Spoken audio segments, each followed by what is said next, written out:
स्थानिक स्वराज्य संस्थांच्या निवडणुकीच्या ऐन रणधुमाळीमध्ये सत्ताधारी भाजप आणि शिवसेनेमध्ये राजकीय वाद पेटला होता। हा वाद अगदी दिल्लीपर्यंत पोहोचला, पण मतदान पार पडताच रणधुमाळीचा धुरळा खाली बसू लागला आणि आता सामंजस्याची भूमिका घेतली जाते। त्यामुळे निवडणूक चालू असताना विरोधकांची स्पेस संपवण्यासाठीची ही दोघांमधली नुरा कुस्ती तर नव्हती ना, असा प्रश्न विचारला जातोय। अशा निवडणुका कशा जिंकता येतील कोणाला? 25-25 हजार एका मताला? पायाखालची वाळू सरकलेली आहे। माझ्या पायाखालची वाळू जर सरकली असती तर एवढे पैसे तुम्ही वाटले असते का? शिवसेना भाजपतला संघर्ष मिटणार? शिवसेना भाजपामध्ये नुरा कुस्ती? विरोधकांना रोखण्यासाठी खेळी? मी मगाशीच माझ्या सांगण्यामध्ये मी हे सांगण्याचा प्रयत्न केला, निवडणुका असतात, निवडणुकांना निवडणुकीसारखं घेतलं पाहिजे आणि निवडणुका संपल्यानंतर सर्व विसरलं पाहिजे। भाजपचे प्रदेशाध्यक्ष रवींद्र चव्हाण यांनी कोकणात सिंधुदुर्गातल्या पत्रकार परिषदेत केलेलं हे वक्तव्य। त्यांच्या या वक्तव्याला किनार आहे ती कोकणात सिंधुदुर्ग जिल्ह्यात आणि कल्याण डोंबिवलीत शिवसेना आणि भाजपात झालेल्या वादाची। सिंधुदुर्गातल्या मालवणमध्ये तर शिवसेना आणि भाजपामधला वाद विकोपाला गेला होता।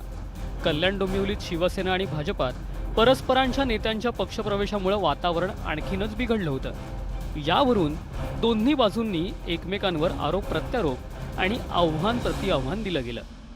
अशा निवडणुका कशा जिंकता येतील कोणाला? समोर 25-25 हजार एका मताला? गेले 5-6 दिवस पायाखालची वाळू सरकलेली आहे, त्यामुळे असे सर्व प्रकार ते करतायत। माझ्या पायाखालची वाळू जर सरकली असती तर एवढे पैसे तुम्ही वाटले असते का? कोणा पायाखालची जमीन सरकते आहे हे स्पष्ट होत आहे ना। आता नगरपालिका आणि नगरपंचायतींचं मतदान पार पडल्यानंतर महायुतीतल्या या दोन महत्त्वाच्या पक्षांमधील नेत्यांमधला हा वाद मिटवण्यासाठी चर्चा झाली आहे। यातून या संघर्षावर तोडगा काढण्याचा निर्णय घेण्यात आलाय। कालच या संदर्भामध्ये 2 दिवसा अगोदर आदरणीय एकनाथराव शिंदेजी उपमुख्यमंत्री आमचे महायुतीतले नेते आहेत त्यांच्याशी चर्चा झाली आणि त्यांनी या संदर्भामध्ये विषय जे आहेत ते विषय आपण अधिक वाढवू नयेत असं ज्यावेळेला सांगितलं त्यावेळेला मी त्यांना म्हटलं की आपण काय करावं ते लवकरच आम्ही सर्वजण देवेंद्रजी मी आणि ते आम्ही सर्वजण बसणार आहोत। त्यामुळे त्यांनी असं मला सांगितलं की जे घडलं आहे त्यापैकी काही गोष्टींवरती आपण पडदा टाकला पाहिजे। एकीकडे रवींद्र चव्हाणांनी आपली भूमिका मांडल्यानंतर कोकणात आक्रमक भूमिका घेतलेल्या शिवसेना आमदार निलेश राणेंची प्रतिक्रिया देखील समोर आली आहे। निवडणूक संपली, आता मी तुम्हाला निवडणुकीच्या काळातही म्हटलं होतं की मी त्यांची वेळ मागणार आहे चव्हाण साहेबांची आणि त्यांना जाऊन भेटणार आहे। आता 2-3 दिवसामध्ये जेव्हा ते आणि फडणवीस साहेब जेव्हा मला वेळ देतील मी त्यांना जाऊन भेटीन, कारण का हा विषय पर्सनल नव्हताच। आणि जसं मी बोललो की आम्हाला पुढच्या सगळ्या निवडणुकीमध्ये ही जशी निवडणूक झाली तशी परत कुठलीच निवडणूक होता कामा नये। आम्ही एकत्र लढलं पाहिजे, एकत्र आमची ताकद आहे।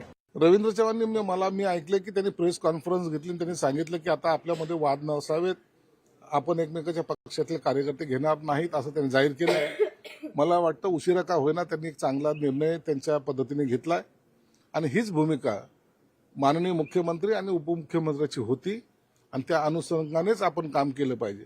नसता नगरपालिकेमध्ये जो गोंधळ झाला त्या गोंधळाचा पुन्हा मोठा गोंधळ हा महानगरपालिकेच्या निवडणुकीमध्ये होऊ शकतो। स्थानिक स्वराज्य संस्थांच्या या निवडणुकीत महायुतीतच मुख्य लढत झाल्याचं चित्र दिसून आलं। या निवडणुकीचा फोकस हा प्रमुख शिवसेना आणि भाजपासह महायुतीवरच होता। विरोधकांची जागा सत्ताधाऱ्यांनी व्यापली होती। सत्ताधाऱ्यांमधील या नुरा कुस्तीनं विरोधकांचं अस्तित्व हिरावून घेतलं होतं। आता महायुतीत सलोख्याची भाषा सुरू झाल्याबद्दल विरोधकांनी महायुतीवर निशाणा साधलाय। सत्तेसाठी पाहिजे ती किंमत द्यावी लागली तरी चालेल, सत्ता मिळवण्यासाठी एकमेकांवर आरोप करायचा आणि सत्ता टिकवण्यासाठी मात्र सर्व आरोप विसरून एकत्रित बसायचं, हा काय धोरण आजचा यांचा महायुतीचा नाही आहे। आणि म्हणून तुम्ही बघितलं असेल की मालवणची घटना असेल, नाशिकची घटना असेल, मंत्रिमंडळातील लोक जे एकमेकांवरती आरोप करतायत आता सावरासावरी करण्याचं काम करताय। म्हणजे मी मारल्यासारखं करतो, तू रडल्यासारखं कर, एवढं यातून दिसतंय. नगरपालिका आणि नगरपंचायत निवडणूक ही शिवसेना आणि भाजपात कुरघोडीच्या राजकारणानं गाजली. या पुढील काळात जिल्हा परिषद आणि महापालिकांच्या निवडणुका होणार आहेत. या सर्व पार्श्वभूमीवरती आगामी काळात वाद कायम राहिल्यास महायुतीला त्याचा फटका बसण्याची शक्यता आहे. या सर्व पार्श्वभूमीवरती शिवसेना भाजपामधील कुरबुरींवर तोडगा काढण्यासाठी महायुतीकडून पावलं उचलली जाणार आहेत. नरेश बोभाटेसह ब्युरो रिपोर्ट, न्यूज 18 लोकमत.